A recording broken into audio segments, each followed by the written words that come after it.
What's up, y'all? I'm gonna be completely upfront and honest with you right now. I ain't got a damn clue if this is gonna work or not. So we just gonna wing it, see what happens. So they do not make an easy steer power steering kit for the RS1. So basically, that means that I just went and got I got the one for the turbo, and yeah, because they use the RS1 and the turbo use the same power steering units. So I went ahead and I got the turbo model. Hopefully it's the same. Anyways, when you come in under here, let me turn on the light.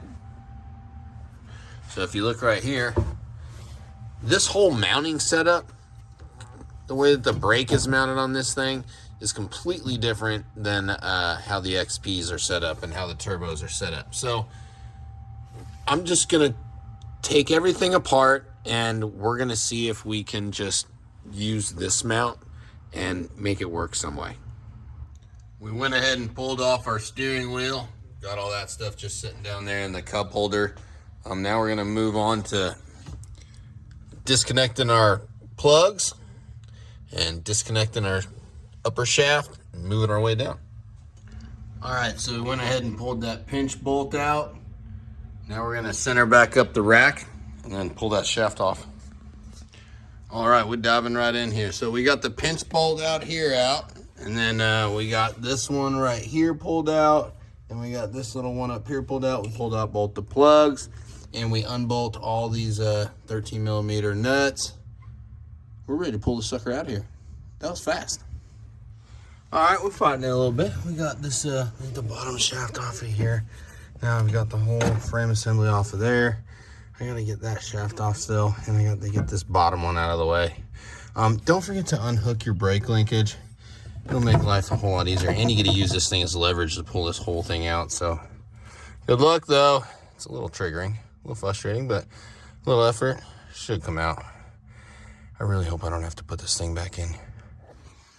All right, so we had to pry open the CV like portion that goes around the shaft there. Once we got that, it popped right off, and then the whole assembly just came right out. We still have the upper shaft in here. We'll get that out here in a second. For right now, we're gonna unbolt this motor from this mount and see if we can make something fit. All right, y'all, so I went ahead, we got some holes lined up. So we got this thing loosely mounted in here and we put it up in its place, but I think it's gonna work. Now all we gotta do is get this top steering column out and then get that top shaft replaced. All right, so I went ahead and I drilled out these little pop rivets that hold this upper column in here. It makes pulling this upper shaft 10 times easier. So what I'm gonna do is just kind of place this thing back in there, and actually what I'm gonna do is I'm gonna install the power steering unit in its place first. I'm gonna install this one last. I think I can do everything kind of from the top down now that I've got these pop rivets out of there. Let me tell you something, guys. This friggin' kit, definitely not made for this machine. So I've jumped ahead a little bit. I didn't film all of it. It was a big old mess. Check this out. So right here, the damn lower shaft wasn't quite long enough to reach the damn power steering unit. So I had to take the stock spacer, cut a hole in it so the power steering unit could drop down through it like that. And then I spaced off the spacer or the mount that they send and used that. So we got it down about a ½ inch.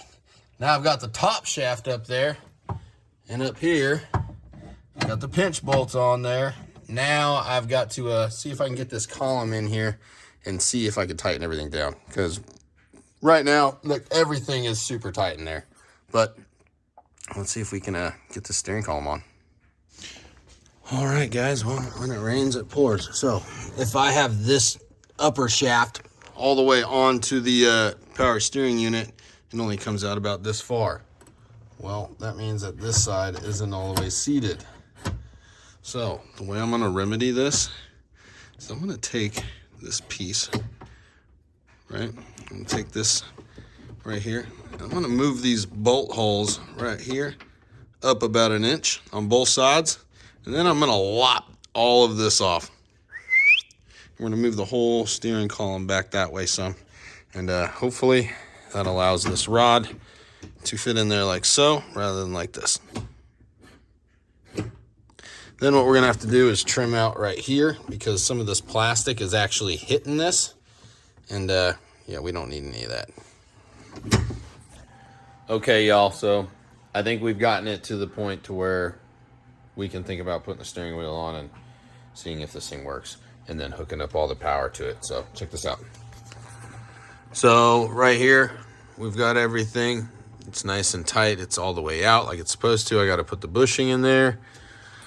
We had to do a little grinding right here to clearance for that bar, because you can see how close it is, but that's close enough for me. And this bar right here, this plunger, if you notice, it's sitting pretty high, but it's all the way down. Well, what we're gonna do is we're gonna take this and we're gonna drill a second hole in it back there, and we're gonna lop the end of it off to shorten it up just a smidge, so that way we get a little more throw out of it.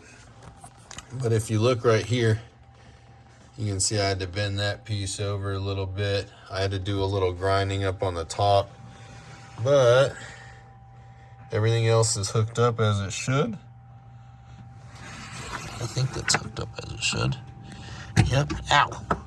Now I gotta tighten up all these bolts right here. Or I gotta tighten these nuts up, and then I gotta hook up all my power to the controller, which I mounted right up there. And then I have to run the power leads to that by way of the pulse cables right here. So I'm gonna start smashing that stuff out. I'm gonna shorten this ram here and try and get the steering wheel on. We'll see if we can get it done. All right, so since we shortened our steering column, literally just lopped off the end, and you can see, I don't care. Anyways, we had to adjust and make some new mounts for the gauge pod. So this will actually be a little bit closer to you. Well, no, it should be about the same still. But we're gonna go ahead and get these tightened up, and then we're gonna put this assembly back in place. Still gotta shorten this rod too. All right, y'all. So we skipped ahead a little bit. I kind of jumped right to the end because once I started putting this thing together, it was just kind of one thing right after the other. So check it out. Here we go. We got the steering wheel back mounted on there, nice and solid. And it turns out shortening the steering rack actually worked just fine. One thing is you're going to want to make sure that you have enough clearance back here for everything, because that stuff gets super tight. Make sure you have all your wires zip tied up out of the way. Take your loose plugs that came off of your stock setup, and I pulled those up here and put them in up here, zip tied them up out of the way. But other than that, guys, this freaking thing turns like butter. So pretty pleased with that. I will say I'm excited to have gotten one underneath my, one on my belt, so that way the next one isn't so difficult, because this was kind of tedious. I spent a lot more time working on this than I would have enjoyed, than I would have liked to. But that's just the way it is. That's the way you learn, right?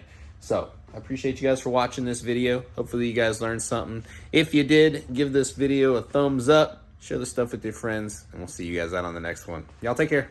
Later.